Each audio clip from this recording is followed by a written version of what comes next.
शिवाय नमस्तुभ्यम दोस्तों, मेरे चैनल ओम रूही व्लॉग में मैं रूही मिश्रा अपने चैनल में आप सभी का स्वागत करती हूं। आज मैं आप सभी को हरतालिका तीज की अगले दिन की सुबह की पूजा विधि शेयर कर रही हूं।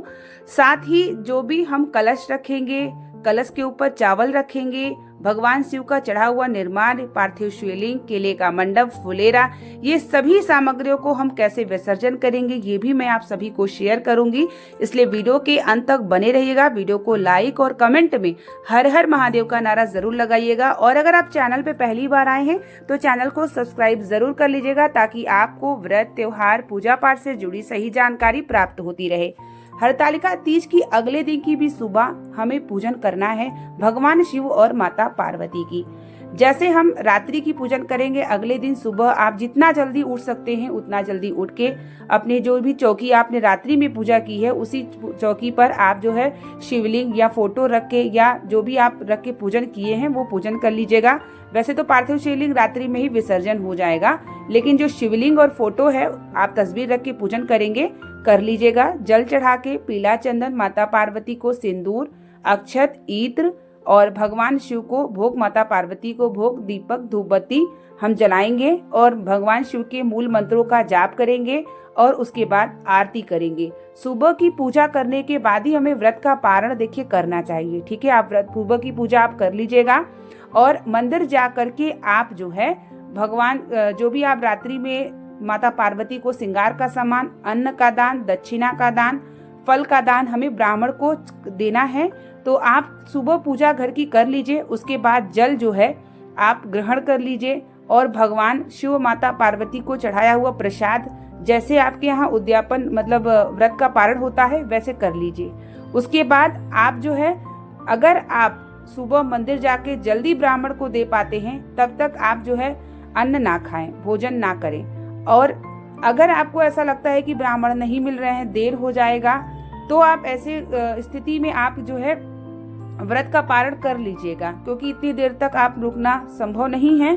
तो सुबह आप जो है पूजन करने के बाद भगवान शिव का, माता पार्वती को जल ग्रहण कर लीजिएगा, प्रसाद ग्रहण कर लीजिएगा और आप जो है ब्राह्मण को दान करने के बाद उसके बाद अपना जो है भोग तैयार, जो भी भोजन आपके यहाँ बनता है वो अपना ग्रहण करिएगा। अब हम जानते हैं कि कलश का रखा हुआ जल हमें कहाँ प्रवाहित करना है, चावल का करना है, इससे जुड़ी जानकारी हम प्राप्त करते हैं। तो जो हम कलश में जल रखेंगे उसे किसी वृक्ष के नीचे डालना है। चावल हमें पक्षियों के लिए डाल देना है। भगवान शिव का चढ़ा हुआ निर्माण किसी वृक्ष के नीचे डालना है। केले का मंडप भी आप अगर हरा भरा है तो रहने दीजिए, नहीं है तो उसे भी निकाल करके आपको किसी जहाँ भी पूजा पाठ की जो निर्माण रखे जाते हैं वहां पर आप जो है उसे रखिएगा। जो आप कलश पे अगर नारियल लगते हैं या भगवान शिव को चढ़ाते हैं तो उसे प्रसाद के रूप में आप बांट सकते हैं। साथ ही फुलेरा, जब हम फुलेरा उतारेंगे तो सभी परिवार जनों को फुलेरा स्पर्श कराइएगा।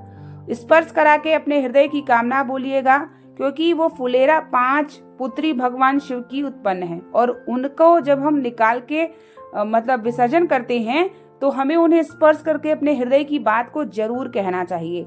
और अगर आप फुलेरा का हृदय से अपनी बात को कहते हैं और आप उनका चरण स्पर्श करते हैं, फुलेरा का मतलब स्पर्श करके बात कहते हैं, तो आपकी कामना अवश्य पूर्ण होती है। फुलेरे का बहुत महत्व है, इसलिए फुलेरा सभी लगाइए। जितना संभव हो सके फुलेरे का दर्शन करिए। जिन जिन घरों में आसपास फुलेरा लगा है 5 से 6 फुलेरे का दर्शन जरूर से जरूर करिए।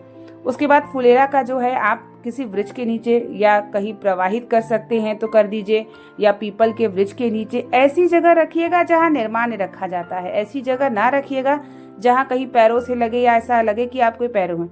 और आप चाहे तो जो फुलेरे का माला लटका है वो निकाल के और आप डेलिये को रख सकते हैं। डेलिया को आप प्रवाहित ना करें, कहीं निर्माण में ना रखें, डेलिया को आप रख सकते हैं।